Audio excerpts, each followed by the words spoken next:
اندیشه تیوی. پادشاه با غلام عجمی در کشتی نشست و غلام دیگر دریا ندیده بود و محنت کشتی نیازموده.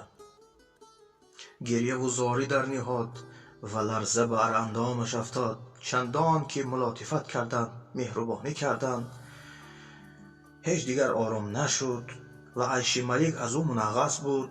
خشمگین شد، دیگر چاره ندانستند. و در همین کشتی حکیمی بود که ملک را گفت اگر فرمان دهی من اون را به طریق خاموش گردانم. گفت غایت لطف و کرم باشد، بفرماید آرام کنید. خلاص حکیم بفرمود تا غلام را به دریا انداختند. بار چند غوطه خورد، مویش گرفتند و پیش کشتی آوردند و با دو دست در سکان کشتی آویخت، یعنی با دو دستش همون رولی کشتی را داشت. چون برآمد به گوشه بنشست و آرام شد. ملک را عجب آمد این حالت. از حکیم پرسید در این چه حکمت بود ای مرد خدا؟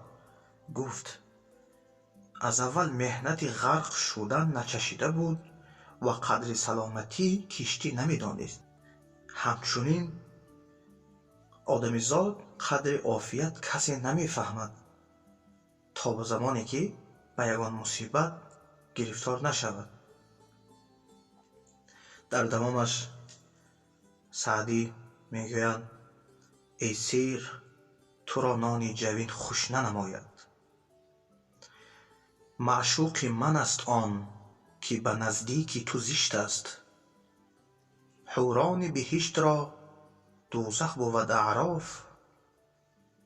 از دوزخیان پرس که اعراف بهشت است.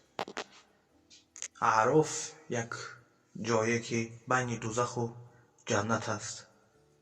حوران بهشتی را دوزخ بود اعراف. از دوزخیان پرس که اعراف بهشت است.